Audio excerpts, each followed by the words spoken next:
for having me on today. I am Taylor Proctor, and I am a business coach helping you get good at business so you can get back into the heart of why you got into business in the first place.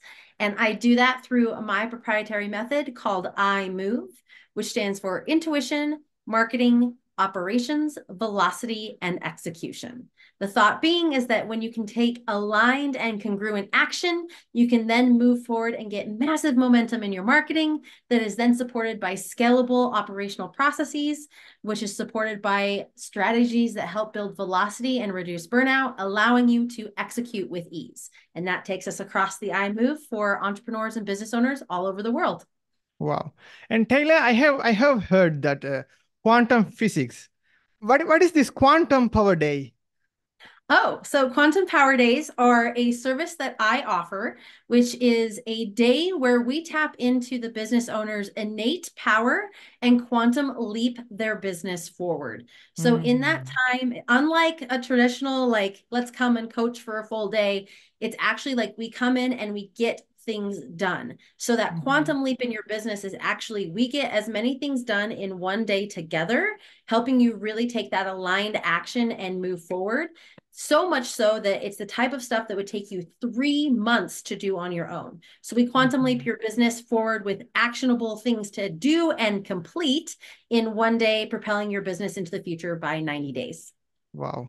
And Taylor, I have seen and I have met personally a lot of entrepreneurs in my life. And, I have seen a common thing. They have money, they have the product to sales, and they have the customers. But when it's come to the motivation of the entrepreneurs and the leaders, it's, lack of the track and, they are not motivated towards the financial goals, or they are a little bit backwards on this kind of stuff. So in this place, we have seen a lot of coaches and yourself, you've been seen in your case or in scenarios, some of entrepreneurs, they are not much into the motivational stuff. So what do you think about this kind of entrepreneurs, or how to put them in track towards their goal? Yeah. So it's interesting because I think that there's a lot of business owners that think you don't need personal development, you don't need the motivation, you don't need the mindset pieces. And that's true to a point. But Mhm. your business can only grow to the level that you are able to grow as a person as well. And so I think tapping into the motivation, to the mindset, and to the intuition of the IMoveMethod, right, really helps you take congruent action and move forward in ways that you be limited if you didn't explore, right? And so it's not just coming in and doing the business piece, it's coming in and doing the business piece in a way that's aligned and congruent. So you end up happier with your business and your life in the long term.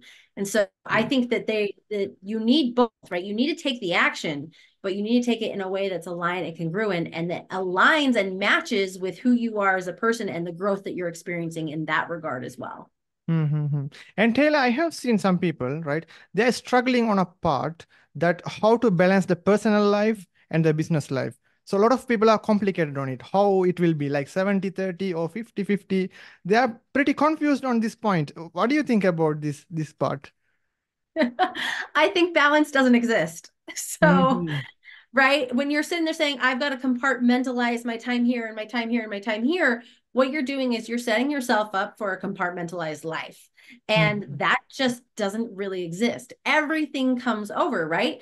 You could be in the middle of a meeting and your child gets sick. Well, that's life. And you couldn't have planned to balance that. It's really just a matter of how do you integrate all of them together to have one cohesive life. And I think Mm-hmm. within that is really a solid understanding that if you're striving for balance, it's never going to happen because that means that you're still compartmentalizing and juggling things up and down versus going, this is my life. How do I integrate it all together and make it work? And when you can Mm-hmm. shift the mindset, and there's that mindset and that motivation piece, right? When you can Yeah. shift the mindset to support how you grow your business, how you spend your time, all of those pieces, that is when you can really start to see the happiness come into play and the experiences within your business, within your family, within your friends, within your personal life, all come full circle so that you have a rich, robust, and fulfilling life. Wow. And Taylor, I have seen and overcome some entrepreneurs. They have even tweeted me. that they have following a top lead right now. One of the entrepreneur asked me that question, that Elon Musk, who is the top 10 right now, who is I think in top 5, he's reading like 5 to 6 book a day. Someone posted in a tweet. What do you think? Is it true, or if can a man read 6 or 5 books in a day? I think so, right? I think there's different ways of what you want to comprehend as reading, right? There's speed reading, there's audio, and in both of those instances, you can really accelerate. I think Mhm. additionally, if we're going to be fair here, Elon Musk probably has the time because Mhm. his businesses are being ran by other people and he's just overseeing them, that he has the time to read all these books and then to come in and innovate and try and build these new things.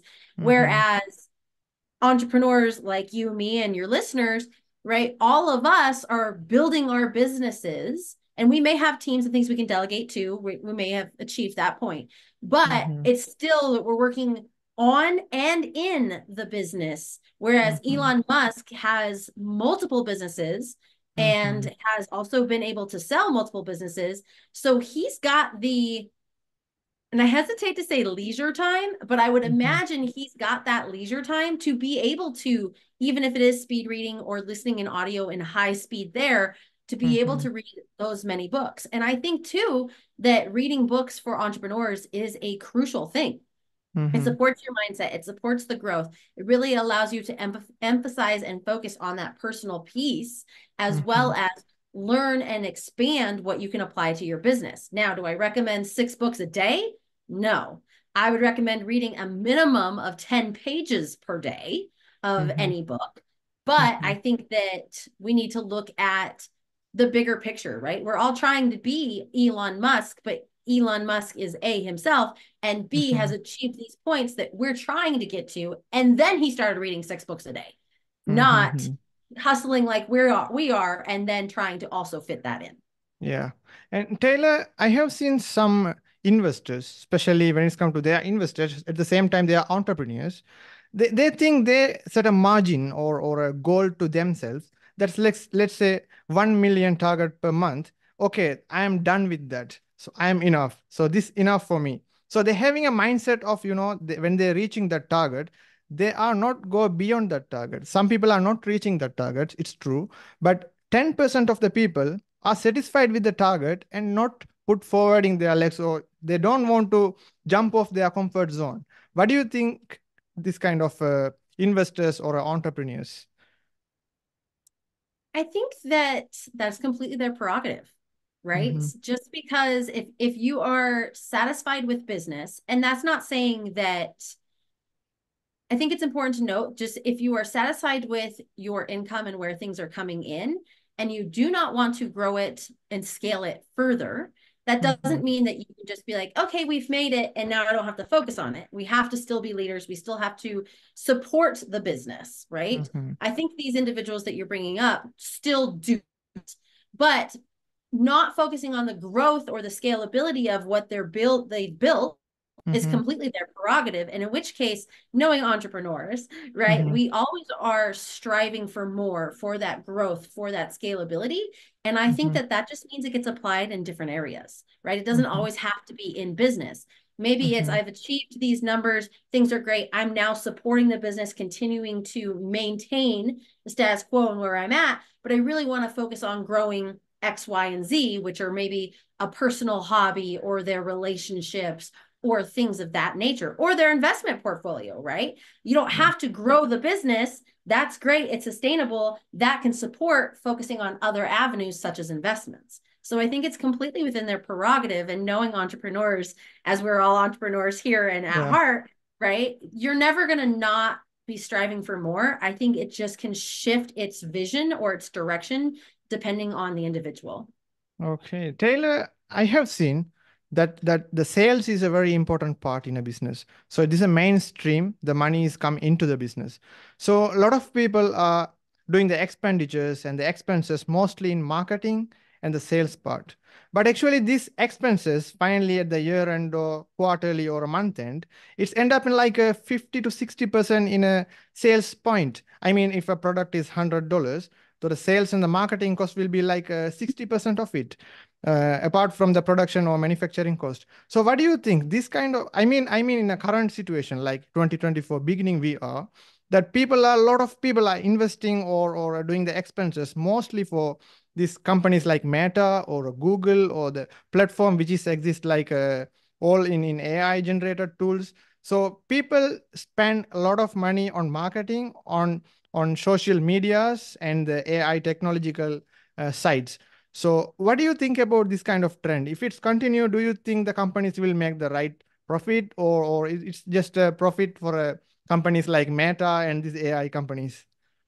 So I want to address that in twofold. One, I think that I believe that in today's day and age, if it's not a physical product, that's a little bit different if you got physical product, but if you're spending 60% of your margins, Mm-hmm. that's an issue, right? So you need to be looking at in today's digital world and how low overhead things can actually be, with most of Mm-hmm. your costs going towards tools and things like that. You need to be Mm-hmm. really particular and pay attention to your profit margins and operate in a way where your profit margins have plenty of wiggle room. And if you're giving away 60-70% in operating costs, you're not giving yourself very much wiggle room. We'd actually want to swap that, a 30% into operating costs and 70% into profit. So that's number one, taking a look at your numbers and really evaluating what is providing value to your business and how can you get more profitable and watching those GP percentages. The Mm-hmm. second part of this is that I actually believe 2024 is the year of the personal brand, because we are seeing such an influx and such a lean on for AI and for automation Mm-hmm. that a lot of business owners are leaning too far, right? They are replacing their marketing with AI and automation. And we're going to see that the consumer market is not going to be about that, right? The Mm-hmm. consumer market wants to deal with real people. And so how can we come back to that? I think that's where 2024 is being the year of the personal brand comes in.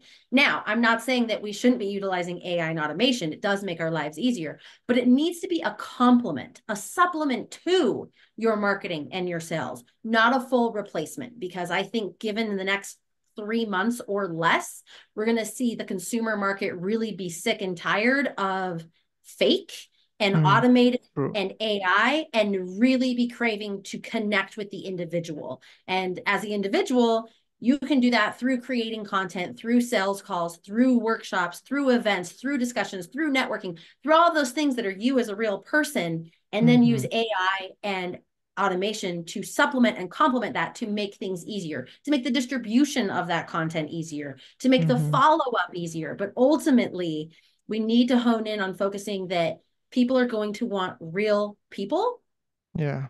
not automation and AI coming in and running the show. And I think the smart business owners are using it to supplement and complement. The Mm-hmm. ones who are the entrepreneurs who are grasping to try and find that works are leaning too heavily on AI to do their marketing for them, Mm-hmm.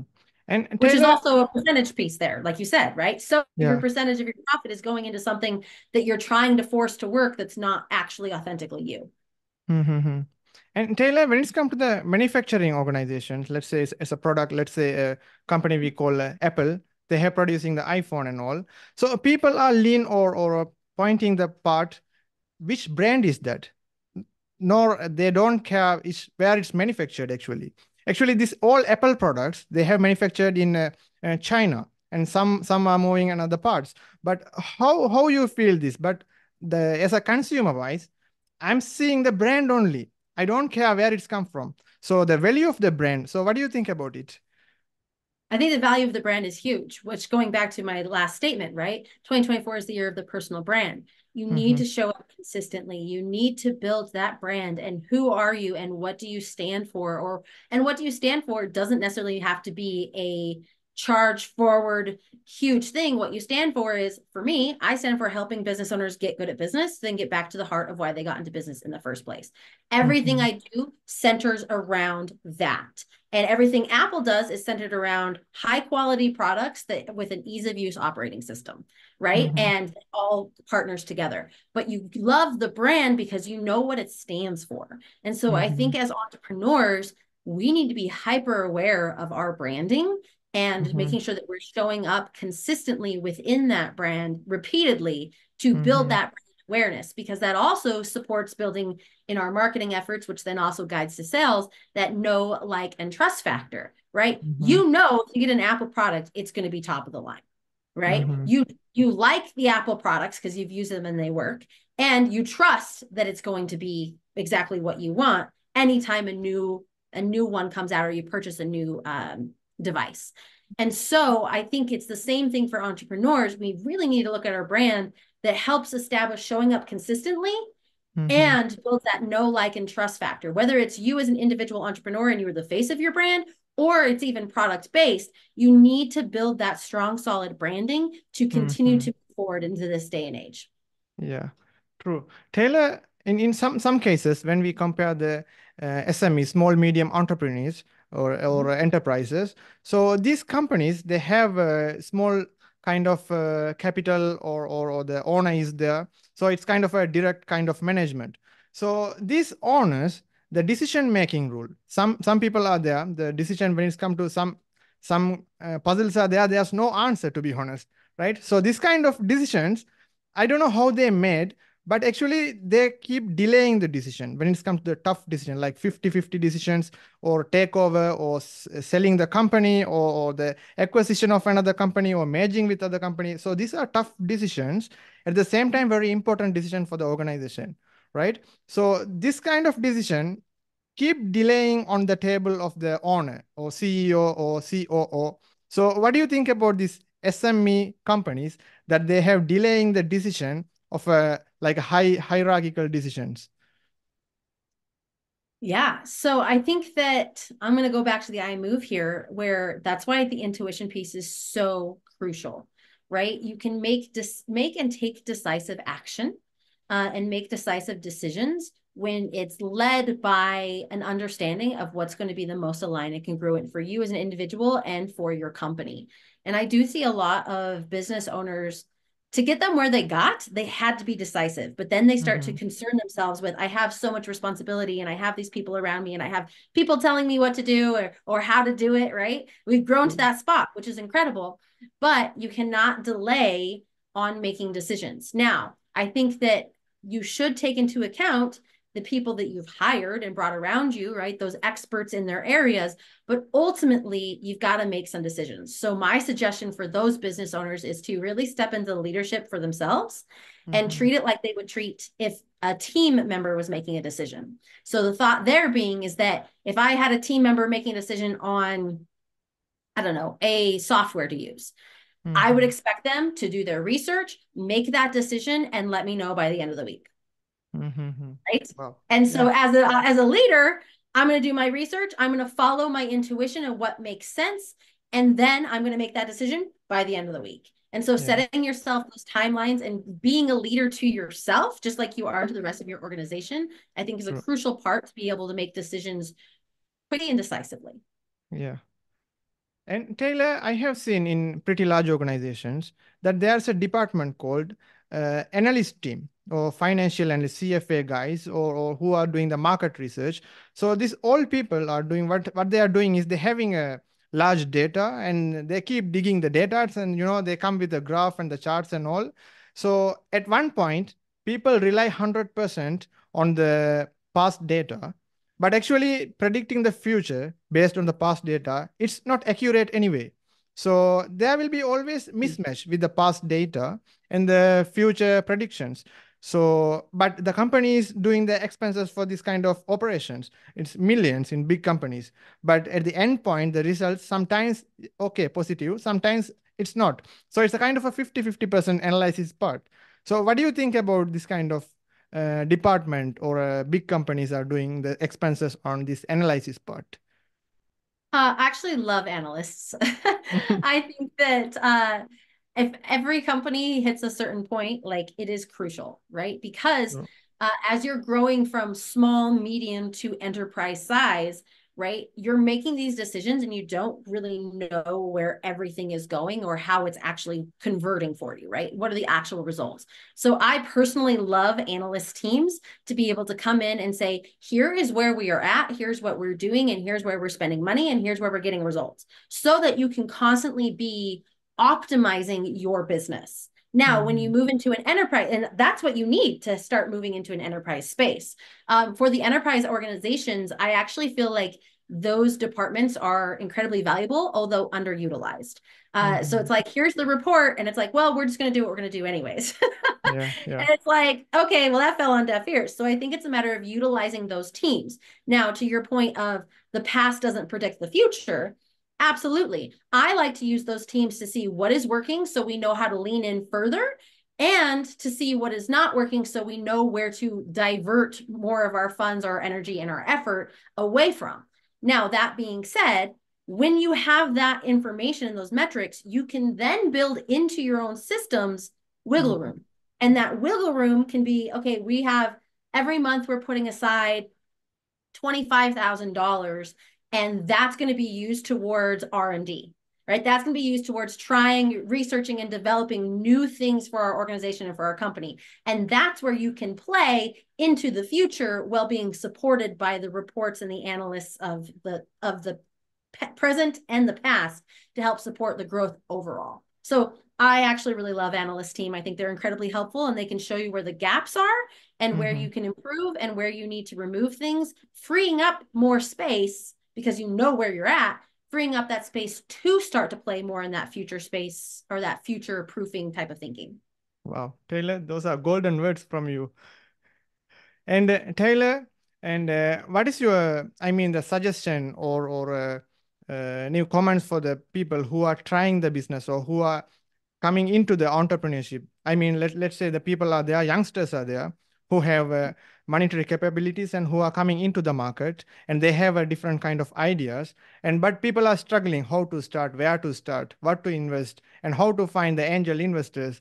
And in every way, they are struggling. So what is your advice and what is your thoughts on them?